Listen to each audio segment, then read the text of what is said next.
नमस्कार देवी और सज्जनों, एक बार फिर से स्वागत है आपका मेरे YouTube channel save snake save life में। मित्रों, मैं मुकेश आरजानी महसाणा से आपका स्वागत करता हूं। मैं महसाणा और उसके आसपास के विस्तार में सांप का रेस्क्यू करता हूं।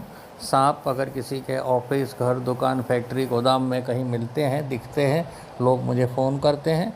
मेरे पास इस का अनुभव है, जानकारी है, इसलिए मैं वहाँ जाके सांप को उस स्थान से निकाल के उसके नेचुरल हैबिटेट में छोड़ देता हूँ। इसलिए सांप भी सुरक्षित रहते हैं और मानव भी सुरक्षित रहते हैं। मित्रों, आज का जो किस्सा आप देख रहे हैं बहुत बड़ा आपको दिखेगा जगह है, बहुत बड़ा विस्तार है। और ये एक मार्बल की फैक्ट्री है, Shiv marble and granite, Panchot road, Mehsana. काफ़ी बड़ी जगह है, आप देख चुके हैं। और ऐसी जगह में सांप निकलना तो एक सामान्य बात होती है मित्रों, क्योंकि थोड़ा बहुत जंगल जैसा भी आप देख रहे हैं, पेड़ पौधे काफ़ी हैं और सांप को छुपने के लिए जगह भी बहुत है। मार्बल का आप ढेर देख चुके हैं, उसी ढेर के पीछे कहीं भी सांप छुप सकता है। और आज भी वही हुआ है मित्रों। मार्बल के इस ढेर के ठीक अंत में जाके सांप है। किसी ने देखा, उन्होंने अपने आसपास बताया और मेरे को फ़ोन आया। हमारे यहाँ से ज़्यादा दूर नहीं है मित्रों, इसलिए फटाफट मैं वहाँ पहुँच गया और लोकेशन तो मालूम ही है। लेकिन मार्बल की खासियत ये है कि बहुत ज़्यादा भारी होते हैं और बहुत ज़्यादा संभाल के भी उनको इस्तेमाल करना पड़ता है। अगर ज़्यादा जोर लगाएंगे तो मार्बल भी टूट सकता है और हैवी तो होता ही है, इसलिए उसको एक साथ हटाना कोई पॉसिबल है ही नहीं। इसलिए उनके जो वहाँ मजदूर थे वो लोग मदद में आए और उनके हिसाब से, जैसे उन्हें पता है अपना काम, जैसे मुझे मेरा काम पता है, उन्हें अपना काम पता है, इसलिए धीरे धीरे करके मार्बल की एक एक शीट हटाने का काम चालू किया गया। मुझे यही बताया गया था मित्रों कि सांप जो है वो बिल्कुल अंत में है, लेकिन वो इस तरह से फंसा हुआ है कि उसको ऐसे ही खींच हम नहीं पाएंगे। इसलिए एक के बाद एक शीटें हटाई जा रही हैं और आगे जगह बनाई जा रही है ताकि मैं वहाँ पे सांप को देख सकूं और उसको पकड़ सकूं। अभी तक तो मालूम नहीं है कि अंदर कौन सा सांप है, पॉइजनस है कि नहीं है, लेकिन बाद में आपको मालूम पड़ ही जाएगा। अभी जब आप देखेंगे थोड़ी देर में कि उसमें कौन सा सांप है, तब तक अभी तक अनजान है, इसलिए ज़्यादा ध्यान रखना है। और वैसे भी सांप से बचना तो एक ज़रूरी है ही, उसको उसके रास्ते जाने देना चाहिए। लेकिन यहाँ तो सांप फंसा हुआ है, इसलिए उसको निकालना हमारी फ़र्ज बनती है मित्रों, और इसीलिए इन्होंने मुझे बुलाया है। अब काफ़ी नज़दीक हैं हम और ढूंढना चालू है कि एग्जैक्टली सांप जो है वो किस कोने में है। मार्बल की शीट धीरे धीरे हट चुकी हैं और अब एंड आने को है। और जब मार्बल के एंड में कुछ शीटें टूटी भी हो सकती हैं, क्योंकि ऐसा ही होता है मित्रों, जब मार्बल इस तरह रखा जाता है तो कुछ शीट आगे पीछे की टूट भी सकती हैं, ये एक सामान्य बात है। वो हो सकता है उसी शीट के पीछे कहीं हो सांप। काफ़ी नज़दीक हैं हम अब शायद पहुंचने ही वाले हैं। उस आदमी को भी मालूम है कि सांप कहाँ पे है मित्रों, और अब खाली समय की बात है कि हम कैसे उसको पकड़ने वाले हैं। तो मित्रों, अब सांप हमारे पास में आ चुका है, मेरी स्टिक भी तैयार है, मैं भी तैयार हूँ और वहाँ के लोग भी काफ़ी मददगार कर रहे हैं। उन्हें भय तो है, लेकिन उन्हें ये भी पता है कि ये करना ज़रूरी है, इसलिए वो भी मेरे साथ लगे हुए हैं। बिल्कुल अंत में जाके आप देख रहे हैं कि बिल्कुल अंत है और वहीं पे उन्होंने सांप देखा। और अब जब हम देख चुके हैं कि सांप कौन सा है, तो हमें मालूम है कि यहाँ नाग है।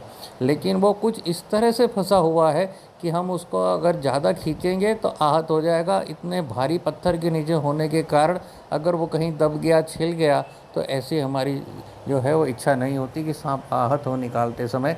इसलिए बहुत ध्यान रखा गया। 2 पत्थर अंत के जो है वो वहाँ से हटा के फिर वहाँ से हमें सांप निकालना है। काफ़ी कोशिश करी कि स्टिक में सांप आ जाए, लेकिन को कुछ इस तरह से फंसा हुआ था कि वहाँ स्टिक घुसाना पॉसिबल नहीं था। इसलिए फिर हमने धीरे धीरे से उसकी पूंछ की तरफ से पकड़ के सांप को बाहर निकालने का काम किया मित्रों। सांप बाहर आने के बाद तुरंत ही सबको मालूम पड़ गया कि ये आज नाग है। नाग चिर परिचित सांप है, सभी जानते हैं, वेनेमस है और आक्रामक भी होता है। लेकिन आज इतना आक्रामक नहीं दिख रहा है मित्रों। कई बार कुछ नाग जब हम पकड़ के बाहर लेके जाते हैं तो बहुत ज़्यादा आक्रामक होते हैं। आज यह सांप इतना आक्रामक नहीं दिख रहा है। शायद वो बहुत ज़्यादा फंसा हुआ था इसलिए थक गया था, या फिर वो समझ गया था कि अभी मेरी सांस लेने की ज़रूरत है, फिर आक्रमण करूँगा, और तब तक मैं वो ज़मीन पे आ चुका है, इसलिए उसे भी आराम लग रहा है शायद। लेकिन जो भी है, अब खाली इंतज़ार यही था कि सांप को एक तरफ में लेके खड़ा रहूं और वो लोग किसी तरह मुझे कोई ऐसे साधन दें जिसको पकड़ के मैं सांप को ले जा सकूं। डिब्बा हो, थैला हो, कुछ ऐसा चीज़ हो जिसमें मैं सांप को ले जा सकूं। थैला अगर होगा तो वो बिना छेद का होना बहुत ज़रूरी है। मैंने सूचना दे दी है और अभी थोड़ी देर में थैला आ जाएगा और सांप को उसकी जगह ले जाया जाएगा। मित्रों, तब तक मैं आपको बता दूं कि मैं इस ट्रस्ट के द्वारा सिर्फ सांप पकड़ने का काम ही नहीं करता। मेरे पास और जो मेरे मित्र हैं वो भी, अगर किसी कोई जानवर कहीं घायल अवस्था में बताया जाता है तो हम कोशिश करते हैं कि उसको ले जाएं और उसकी ट्रीटमेंट कराएं। हमारे कुछ डॉक्टर मित्र हैं वेटनरी, जो वो लोग भी इस सेवा में हमारी मदद करते हैं और वो फ्री सेवा देते हैं। लेकिन अभी हमारे पास इतनी सहूलियत नहीं है कि हम किसी घायल जानवर को अपने पास रख सकें। उसके लिए एक कम से कम एक रूम चाहिए, और ऐसी व्यवस्था करने के प्रयत्न में ही मैंने इस चैनल को शुरू किया है। आप लोग इस चैनल को देखें, इसका व्यू अगर बढ़ेगा और कुछ अगर मुझे आमदनी होगी तो इसी सेवा कार्य में ही इसको लगाया जाएगा, ये बात निश्चित है मित्रों।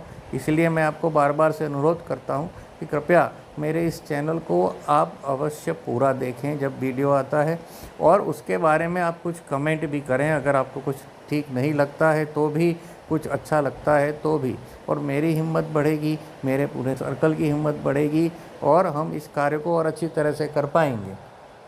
और यही उद्देश्य हम आगे भी चलता रहेगा मित्रों। तो आपसे यही अनुरोध है कि कृपया इस मेरे चैनल को लाइक करें, सब्सक्राइब करें, शेयर करें, वीडियो पूरा देखें, और हो सके तो कुछ कमेंट भी करें ताकि मैं और अपने काम को इम्प्रूव कर सकूं। मित्रों, आज का रेस्क्यू बिल्कुल समाप्ति पर है। सांप भी आ चुका है, थैला भी आ चुका है, और सांप कभी कुछ ही देर में मुक्त होने को है।